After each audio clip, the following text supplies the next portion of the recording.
इंटेस्टेट है, that person has died इंटेस्टेट यानी living without anything, living without a will, तो उसका कौन से लॉ से गवर्न होगा? That will B governed by the law of India. Person का डोमिसाइल कहीं का भी हो सकता है, that person may be domicile of any other country, पर सिंस उसकी प्रॉपर्टी इंडिया में है तो इंडिया के लॉज ही गवर्न होंगे उसके प्रॉपर्टी को डिवॉल्व होने में, यानी सक्सेशन में किसको कैसे क्या चीज मिलेगी, that will depend on the Indian laws since the property was in India. Movable property anywhere, movable property left behind by an intestate anywhere is regulated by the law of the country in which the deceased has his domicile at the time of his death। यानी ये same बंदे का example ले ले तो वो अगर US का रेसिडेंट था, सॉरी उधर का डोमिसाइल उसके पास है, he was staying there, but उसके पास वहां पे इमूवेबल प्रॉपर्टी नहीं थी, खाली मूवेबल थी। से फॉर एग्जांपल कार थी एंड उसका वॉच था, उसके कपड़े थे और whatever, that all counts in movable property। तो ये movable property वो यूएस में रहता था, उसका डोमिसाइल यूएस का था, तो वहां के लॉ से गवर्न होगा। बट इमूवेबल प्रॉपर्टी अगर इंडिया में है सेम बंदे की जिसका कि इंडिया में डोमिसाइल नहीं है, तो भी इंडियन लॉज ही गवर्न करेगा उसके प्रॉपर्टी डेवोल्यूशन में ऑफ इमूवेबल प्रॉपर्टी। ठीक है। A having his domicile in India dies in France, domicile कहाँ का उसका? इंडिया का। dies in France leaving a movable property in France, France में उसकी movable properties हैं। movable property in England and property both movable and immovable in India, the succession to the whole is regulated by the law of India। ठीक है, क्योंकि immovable property India की थी, movable उसकी यहाँ की थी, इंडिया की थी और बाकी कंट्रीज की भी थी, तो मूवेबल प्रॉपर्टी का जो है वो भी इंडिया से गवर्न होगा क्योंकि उसका डोमिसाइल कहाँ का था? इंडिया का। एंड इमूवेबल तो सिंस इंडिया का था और इंडिया में ही प्रॉपर्टी, तो वो भी इंडिया के लॉ से ही गवर्न करेगा, तो उसकी सक्सेशन पूरी प्रॉपर्टी इंडिया से ही गवर्न होगी। ठीक है, ये पॉइंट क्लियर है? If anyone has a doubt, उसकी इमूवेबल प्रॉपर्टी, उसका बैंक अकाउंट्स, उसके जो भी बिलोंगिंग्स है वो इंडिया में है, उसका इंग्लैंड में और फ्रांस में है। ठीक है, इंडिया को छोड़ के दो कंट्रीज में उसकी मूवेबल प्रॉपर्टीज है। It can B bank account, just उसी का ले सकती कि दोनों कंट्रीज में भी है। ठीक है, तो कौन सा लॉ गवर्न करेगा इसको? तो कंडीशन इज इमूवेबल प्रॉपर्टी, यानी घर और ऐसी चीजें। नेटवर्क का इशू रहता ही है कई बार। ठीक है, ट्राई लिसनिंग इट, मैं दोबारा रिपीट कर रही हूँ। इमूवेबल प्रॉपर्टी है जहां बंदे का डोमिसाइल है उसी से गवर्न होगी, और मूवेबल प्रॉपर्टी उसकी कितने भी कंट्रीज में होने दो, वो जिस बंदे का जिधर का डोमिसाइल है उसी से गवर्न होगी उसकी मूवेबल प्रॉपर्टी। ठीक है, क्लियर है? तो ये केस हम जब इंडिया का देख रहे थे कि इंडिया में का उसका डोमिसाइल है, उसका घर ऑफिस इंडिया में है, तो उसका सक्सेशन जो है वो इंडिया से गवर्न होगा, इंडियन लॉ से गवर्न होगा। मूवेबल प्रॉपर्टी अगेन उसकी इंग्लैंड, फ्रांस और एनी अदर कंट्री, कोई भी कंट्री में है तो भी वो इंडियन लॉ से ही गवर्न होगी। फ्रांस डाइज इन इंडिया, ये दूसरा एग्जांपल है। इंग्लिश मैन है, उसका डोमिसाइल कहाँ का था? फ्रांस में। डाइज इन इंडिया, इंडिया में आके गुजर गया, and leaves property both movable and immovable in India, दोनों तरीके की प्रॉपर्टी उसने इंडिया में छोड़ी, पर उसका डोमिसाइल कहाँ का है? फ्रांस का है। The succession to the movable property is regulated by the rules which govern in France। क्यों? क्योंकि उसका डोमिसाइल फ्रांस का था, तो उसकी मूवेबल प्रॉपर्टी वहां से गवर्न होंगी। The succession to the movable property of an Englishman dying domiciled in France and the succession to the immovable property is regulated by the law of India. Immovable property मतलब वहीं की property है, उसी land की है, तो वहां का ही लॉ उस पर एप्लीकेबल होगा. मूवेबल मतलब जिधर बंदा जिधर का डोमिसाइल है वहां से गवर्न होगा. क्लियर है ये? Okay. The Indian law is based on well-established principles of English law, under which the movables of a deceased are regulated by lex domicili, law of the domicile. Movable by law of domicile. इतना याद रखना, ये जो पारा है ना, इसके हिसाब से movable domicile जिधर का है वहां का, and immovable by lex situs, law of the place where the property is situated. मतलब इमूवेबल प्रॉपर्टी स्थायी है, जगह से हिल नहीं सकती है, तो उसको वहीं के लॉ गवर्न करेंगे. सिचुएशनल आते हैं, इसलिए अगेन आई एम रिपीटिंग कि इसको ध्यान से समझो. ठीक है, I will not go through the examples जो नेक्स्ट है, it is just a citation. तो वो सेम कॉन्सेप्ट के ऊपर रिपीट किया गया है. ठीक है, तो हम लोग नेक्स्ट जाएंगे. Law relating to domicile. What constitutes a domicile? Domicile क्या होता है? The term domicile is not defined in the act. वो एक्ट में डिफाइंड नहीं है. It is just to be understood. उसका सिर्फ एक्सप्लेनेशन है. The domicile of a person is the place where he has a true fixed permanent home and established when he intends to returning. सबसे important होता है domicile में, it's not only that you have a place of residence there. Place of residence घर आप कितने भी countries में खरीद सकते हो, पर एक परमानेंट रेसिडेंट होना चाहिए.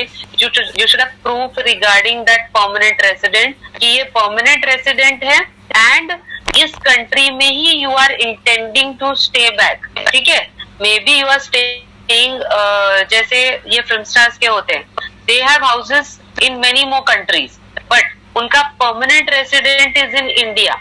So they will be considered as having domicile in India because they don't want to return back to any other country, even though they have houses anywhere. पर उनका कोई भी intention नहीं है वहाँ पे permanently settle होने का.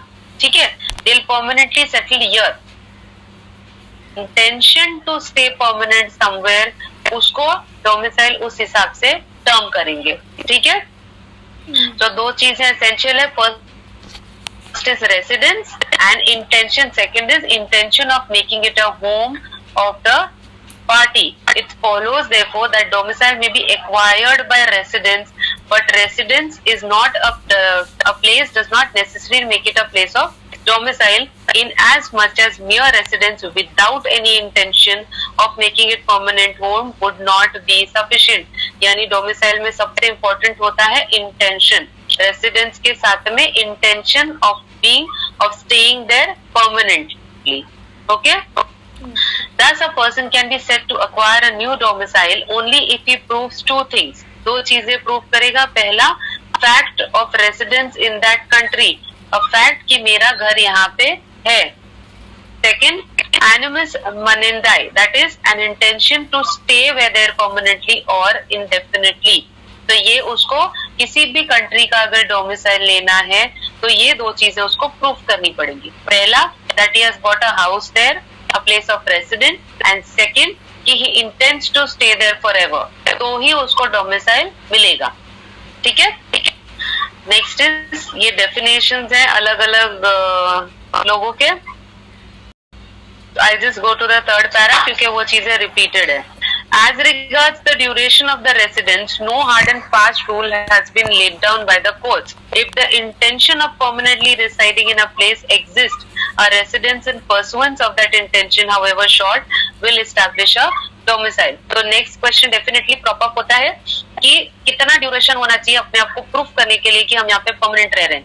So this matters case to case. ठीक है, अलग अलग केस के हिसाब से ये क्वेश्चन का आंसर हो सकता है. तो इसमें ड्यूरेशन मैटर नहीं करता है unless until you tell them या you are able to prove somehow कि जैसे आपको एक अच्छी जॉब मिल गई है वहां पे. ठीक है, you also have purchased a house. You say that you don't have any relative staying behind in the other country जहां से आप बिलोंग करते हैं, and you have all interest to stay for ever. तो these things will also be considered and taken into account when the domicile is granted. हाँ, अगर आपने बोला कि हाँ आपके relatives वहाँ पे रह रहे हैं and you have your family there, only you have a place of residence here. तो इस चीज में they will say no, then you spend certain years, decide and then get back domicile लेने के लिए. Even though you have a job, a newly job, आज एक ही महीना हुआ है जॉब को, may be you had that amount कि आपने उसमें उधर घर ले लिया है, पर ये आपका इंटेंशन क्लियर नहीं करेगा that you will stay here forever, since you have अलग अलग सर्कमस्टेंसेस हैं, आपकी फैमिली वहां पे, यू कैन गो बैक, आपका जॉब नया लग रहा है, you can just get fed up and go back again. तो इसीलिए केस टू केस डिफर करेगा, बट सर्टन कोई भी ईयर स्पेसिफाइड नहीं है डोमिसाइल प्रूफ करने के लिए. Okay. In federal countries, normally domicile is of a particular state and not of the country as a whole. तो बहुत सारी federal countries में, जिसमें कि बहुत सारे independent states, federal is many independent states are joined to form one union state. ठीक है? So they are independent in themselves also, but they are united as a state, as a whole in the state. तो ऐसे countries में example is also given. A person would be domiciled in Texas and not in USA. उधर state wise domicile चलता है, ठीक है? तो Texas में है पर यूएसए में नहीं है, ओंटारियो में है पर कनाडा का नहीं है, विक्टोरिया में है पर ऑस्ट्रेलिया का नहीं है. So domicile can be of one of the states in US but not of the country as a whole.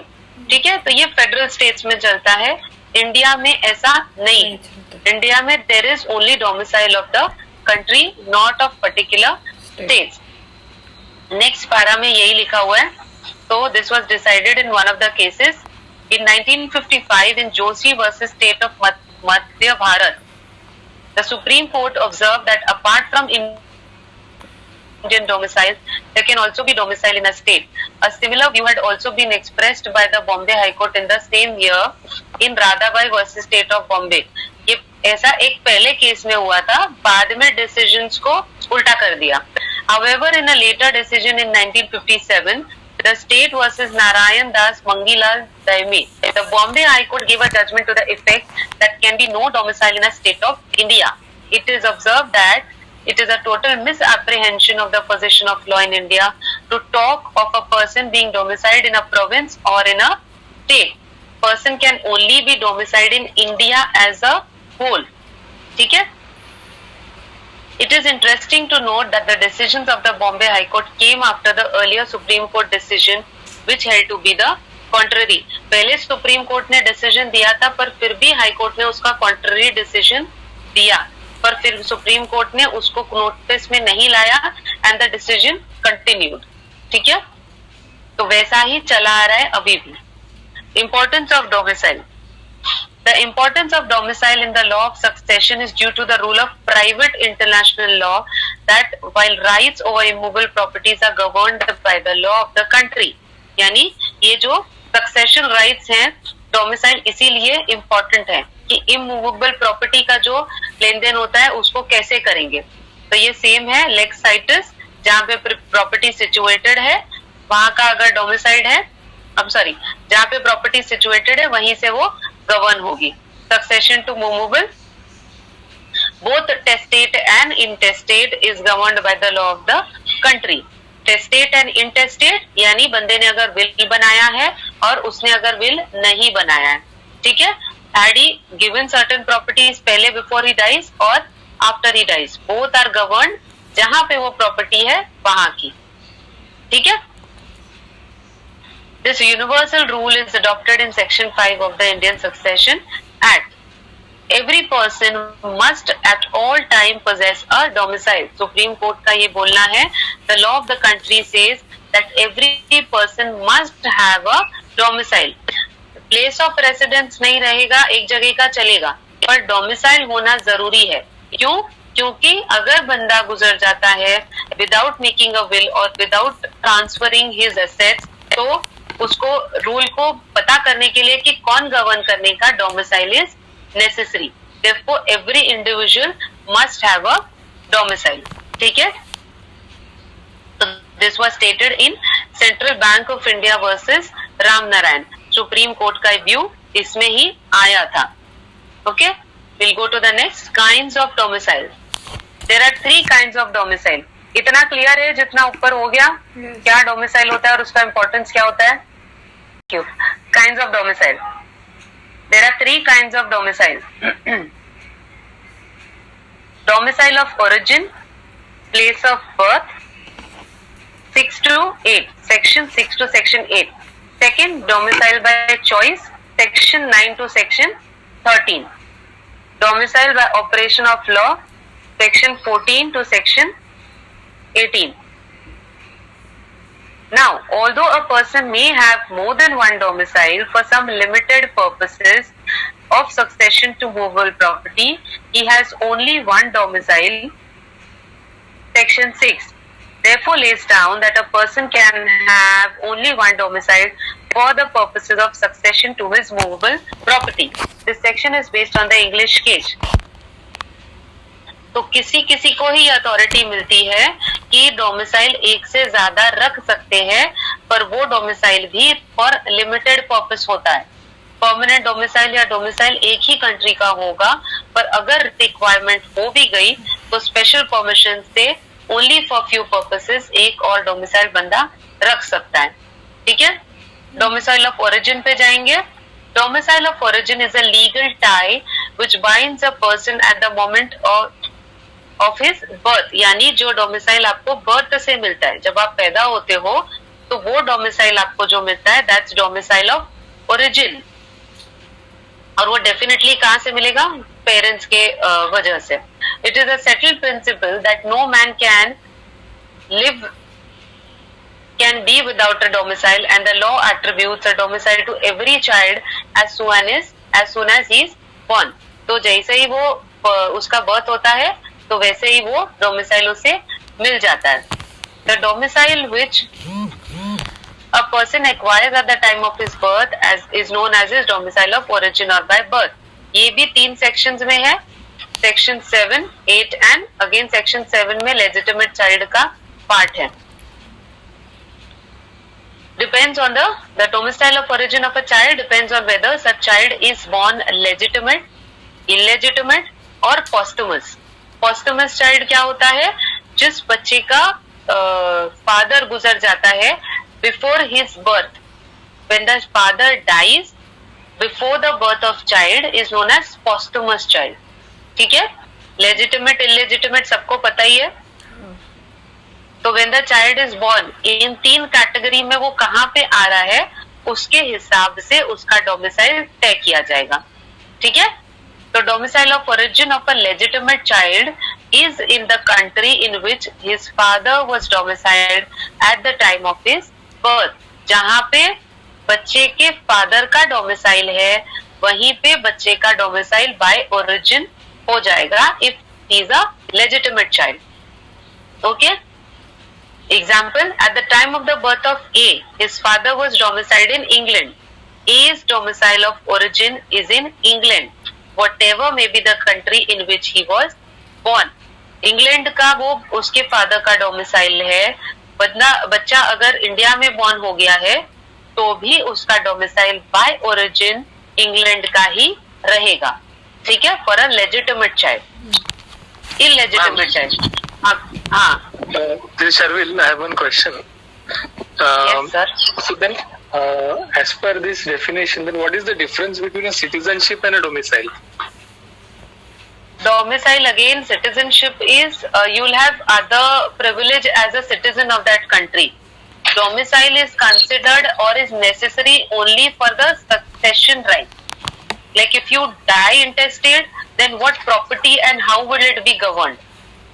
And these domicile, that's ये जो है ना, this can be changed.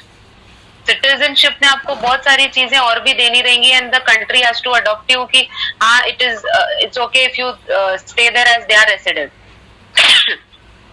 Domicile में बहुत चीजें you don't have to prove. Some things you get it in origin only.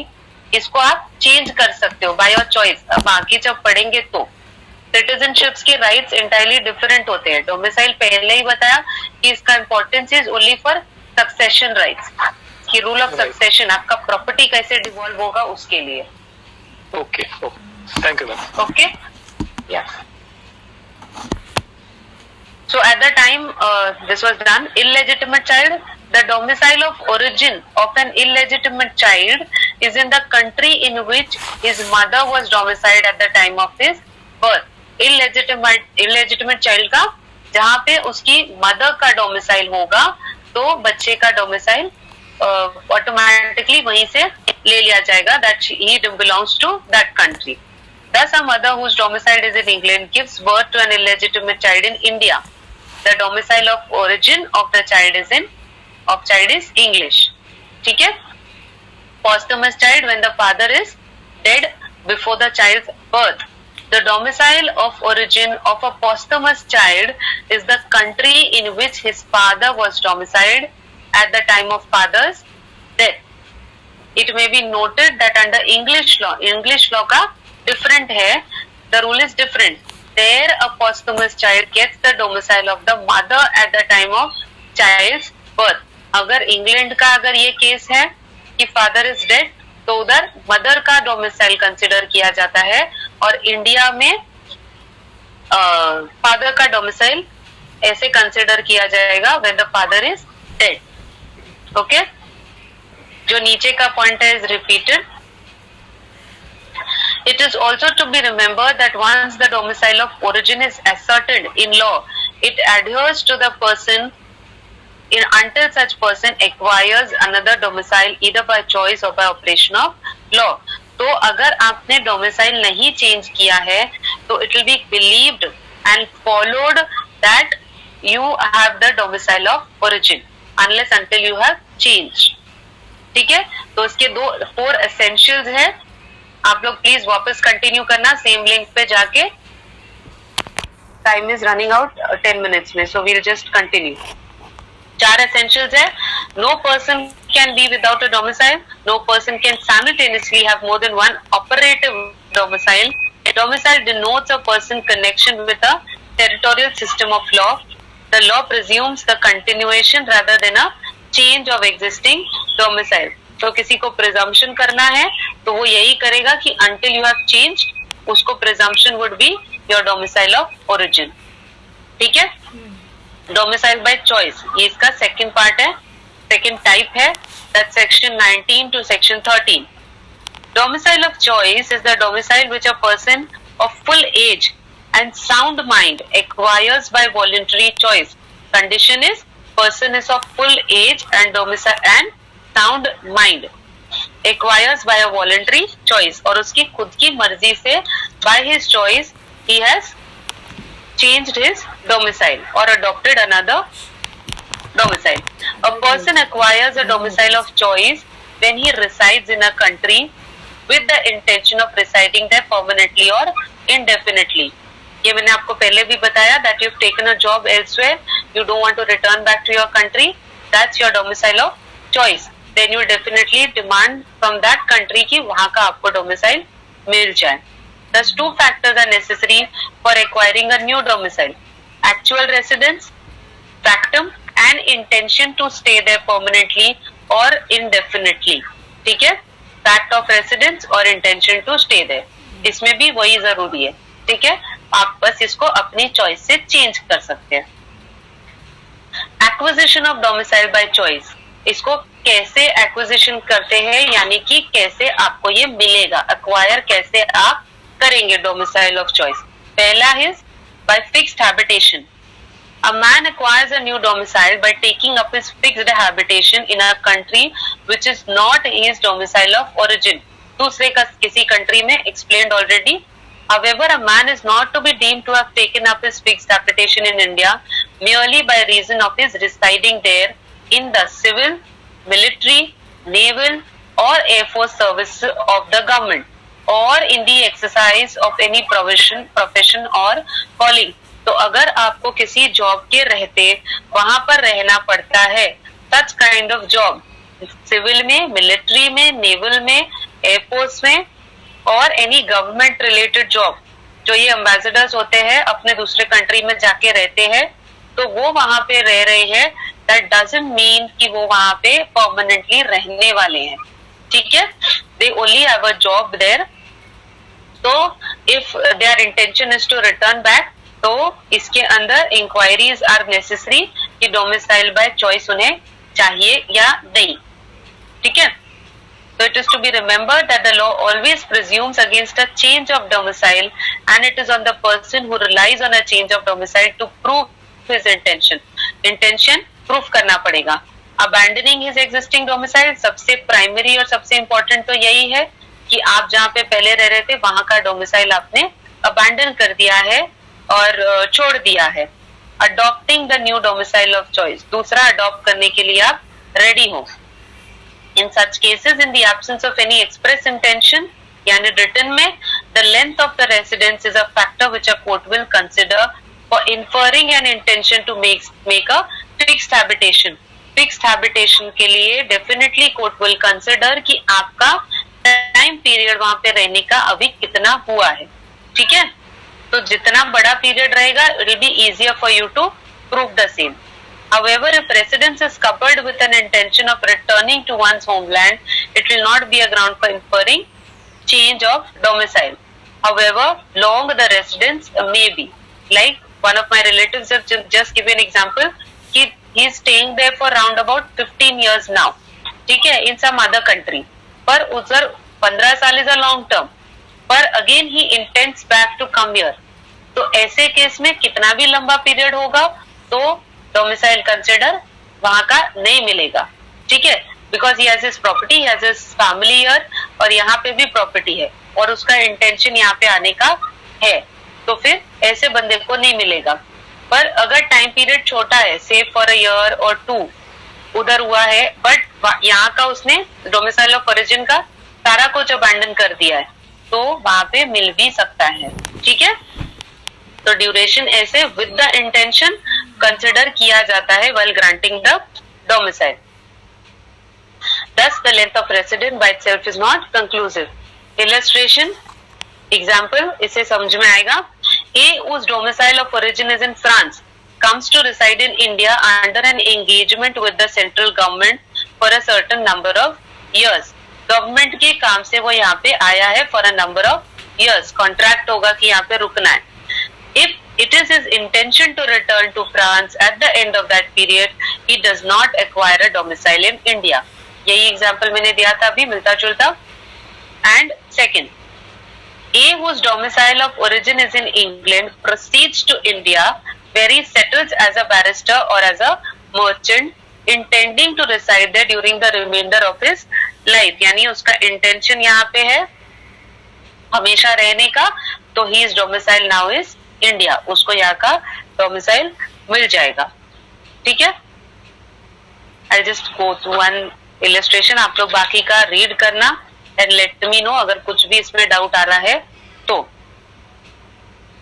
एक problem read करते हैं, then I move to the next one. I think that will be the last one. एक बार read कर लेते हैं. X having his domicile in India dies in France in an accident. ठीक है. He is gone to France, वहां पे accident में गया. Leaving behind his car, a gold watch, and expensive clothes in France. He also has money in several banks in India. How would the succession to his various property be regulated? ठीक है. तो India का domicile है और उसकी movable property है. आप अगर ध्यान दोगे तो मूवेबल प्रॉपर्टी है उसका कार, उसकी गोल्ड वॉच, उसके कपड़े, और he also has money in India, यानी कि मूवेबल प्रॉपर्टी इंडिया में भी है. कौन सा लॉ गवर्न करेगा for succession? Movable property of a deceased is regulated according to the law of the country in which he was domiciled at the time of his death. यानी उसका domicile कहाँ का था, वहां से वो गवर्न होगी. इसीलिए ये सारा कुछ इंडिया से ही गवर्न होगा as per the Indian laws. Okay. We will go to the next type और the sub type. By special mode acquisition कैसे होगा, अक्वायर कैसे होगा. ठीक है. ये सेकंड है.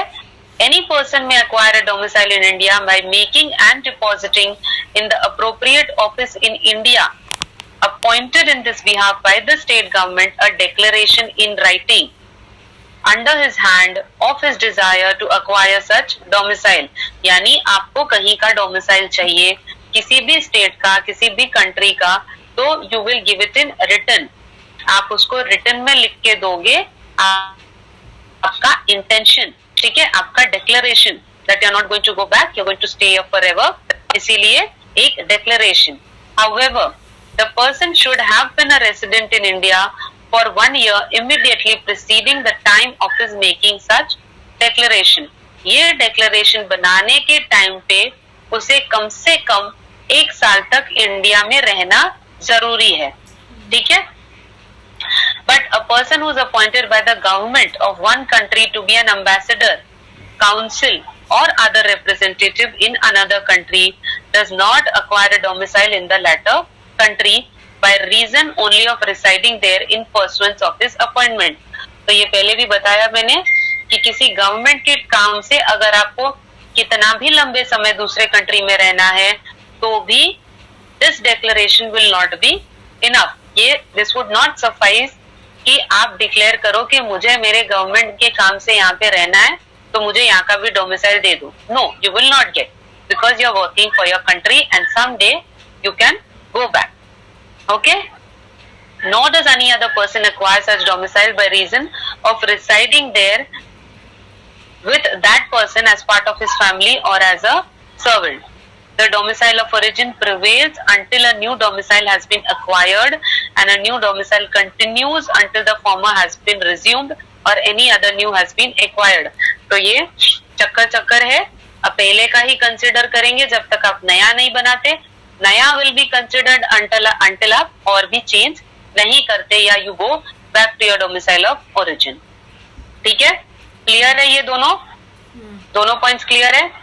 Origin prevails until a new domicile has been acquired, यानी ओरिजिन है जो आपको बर्थ से मिलता है। ठीक है, तो ये बाय बर्थ जो डोमिसाइल मिल रहा है वो कंटिन्यू कब तक माना जाएगा? जब तक आपने खुद ने चेंज नहीं किया है। Okay, now once you have changed to some domicile, जैसे बाय बर्थ आप इंडिया के थे, आपने चेंज किया इंग्लैंड का, इंग्लैंड का विल बी कंसिडर्ड जब तक आप वापस से उसको चेंज करके ओरिजिन में नहीं आते। ठीक है, it's just like a noun, because sometime आपको बाय ओरिजिन में अगर कुछ बोला जाए कि नहीं इसका तो डोमिसाइल ओरिजिन का मानना चाहिए because he had come back and stayed here, so that will not be considered. Why? Because you have changed it on your own choice. समझा? These matters come up जब प्रॉपर्टी का devolution होता है ना, बांटी जाती है ना, distribution, only then these questions crop up. तो things might be done this way ना कि हाँ इंग्लैंड में रहता था पर अपने लास्ट डेथ के टाइम पे वो तो यहीं पे रहता था, so this can be considered. This should be considered. तो no बस जैसा लॉ बोलता है वैसा ही डोमिसाइल ऑफ ओरिजिन था, he had changed it, अभी वही कंसिडर होगा। Okay okay, got it ma'am. हाँ मैम, ये डोमिसाइल मतलब कितनी बार चेंज कर सकते हैं? लिमिट? नो, लाइक अगर ओनली हैव टू शो, सी कैसे होगा, लिमिट तो अपने आप हो जाती है उसकी, क्योंकि कहीं पे भी आप डोमिसाइल है ना every now and then change नहीं कर पाओगे। What they want is their intention to stay there forever, जिसके लिए आपको कम से कम कुछ सालों का रेसिडेंस दिखाना पड़ता है। तो आप रेसिडेंस 10-10 साल का जैसे इंडिया में देखेंगे, ठीक है, तो हम जब यहाँ पे डोमिसाइल अगर बनाने जाते हैं ना तो वो लोग बोलते हैं कम से कम you need a proof of 10 years. तो आप जब 10 साल एक जगह पे रह के एक डोमिसाइल बनाओगे तो कितने साल रहने वाले हो? यू ओनली स्टार्ट देयर जब आप मेजर हो जाते हो तब। तो आप एक मतलब 20-21 साल 25 साल में तो आप बनाते हो, कितने ऐसे बना पाओगे? इमेजिन, लॉजिकली सोचे, हाँ, तो भी 10-10 साल एक कंट्री में। But is there any limit stated कि आप? No, there is no limit stated, no. पर लिमिट नहीं स्टेटेड है, पर डेफिनेटली लॉजिकली सोचें तो भी आप चेंज कर के भी 2-3 बार ही डोमिसाइल चेंज कर पाओगे in your lifetime. And person has to stay there ना, उसको परमानेंट रेसिडेंट अपना दिखाना पड़ेगा। Now you just simply prop up to another, तो उसको दूसरा भी 10 साल गुजारना पड़ेगा कि अभी तो मैं इंग्लैंड से 10 साल से आ गया, फिर बोलेगा नहीं मुझे अभी इंडिया का चाहिए, तो बोलेंगे नहीं भाई इधर भी 10 साल रुको फिर मिलेगा। Thank you. Hello, yes Arun ji. Ma'am जैसा कि आपने कहा कि एक लेंथ रिक्वायर रहता है हमको डोमिसाइल करने के लिए, suppose we require 10 years of residence in a particular In India. और particular place in India. Yes, okay, India. Then what about domicile by special mode?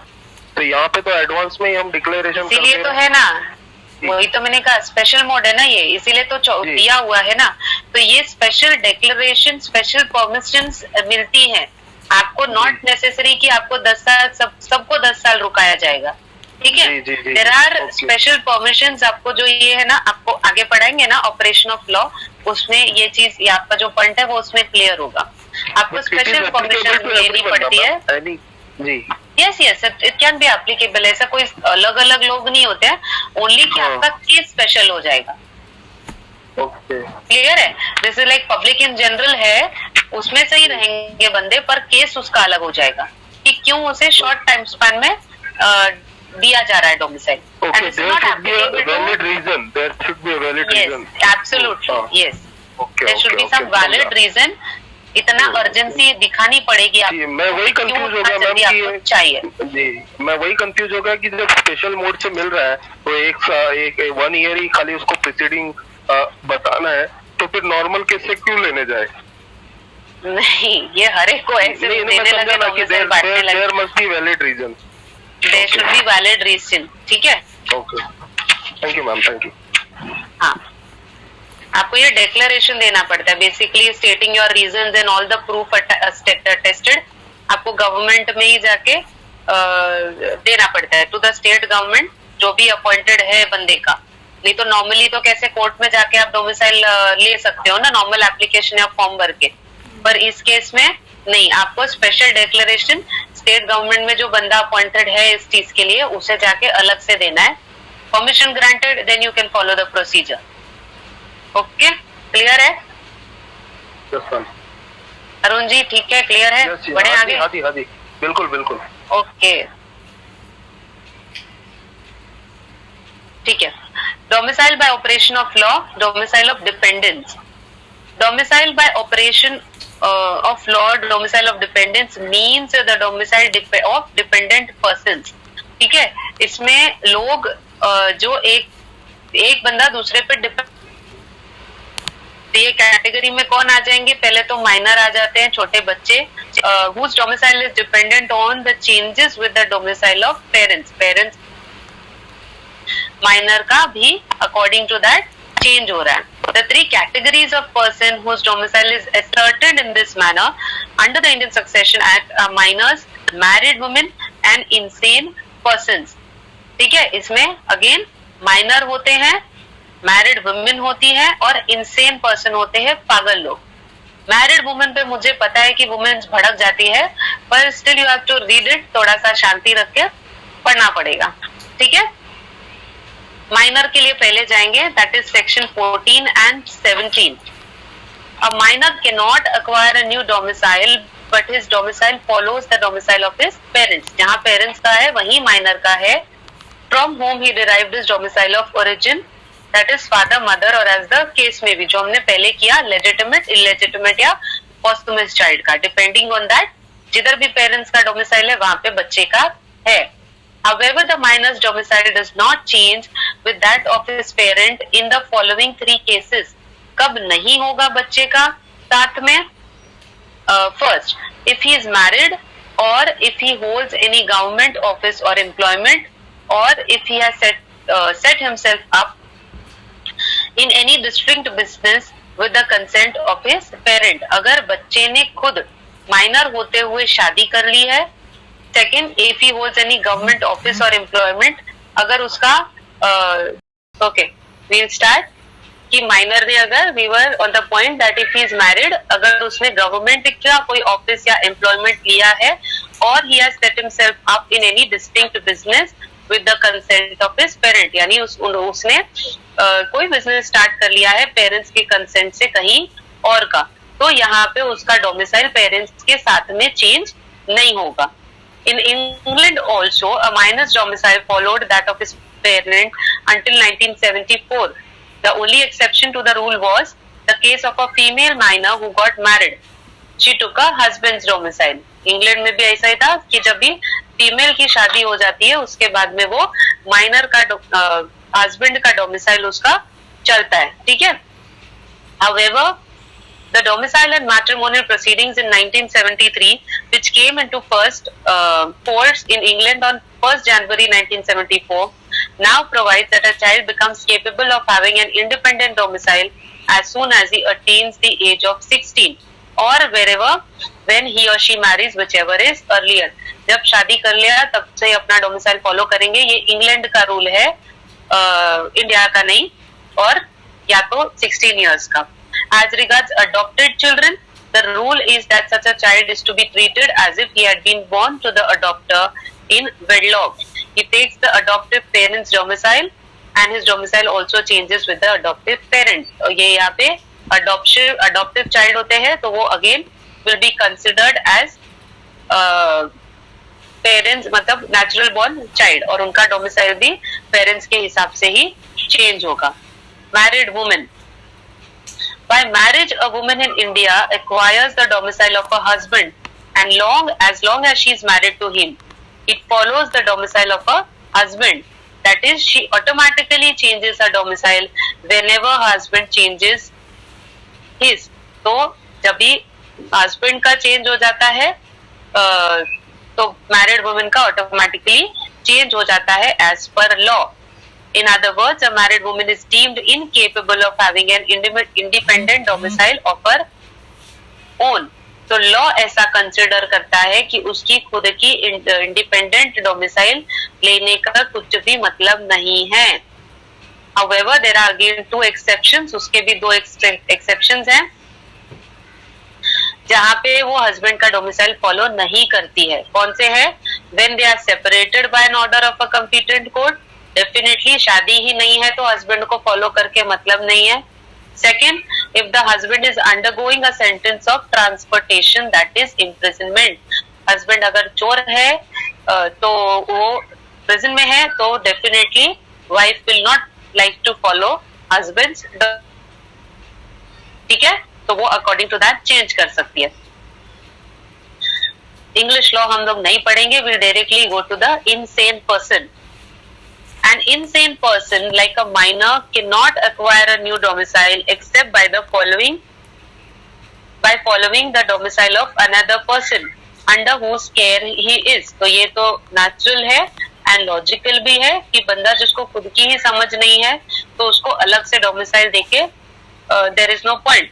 सो जिसके केयर में वो है, उसका पेरेंट्स हो गए और एनी गार्डियन और एनीबडी, उनका डोमिसाइल जहाँ पे है तो insane person का भी वहीं पे रहेगा।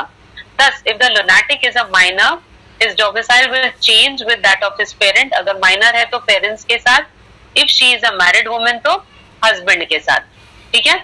There is a difference of opinion amongst the jurists in India whether the Indian courts would follow the English decision in Ugard versus, अभी ये इंग्लैंड का व्यू है, हमारे में मैटर नहीं करता है, but we'll just read it.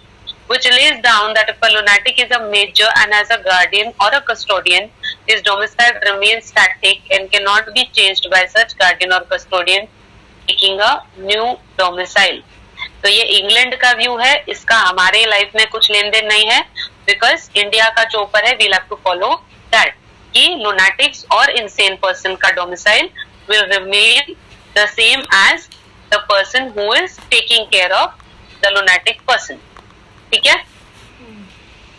Summary of rules relating to change of domicile by act of parties, ठीक है। पहला बाय एक्ट ऑफ पार्टीज, ये ऊपर वाला ही है, उसका समरी है, तो आई डोंट थिंक इसको वापस से रीड करने का जरूरत है।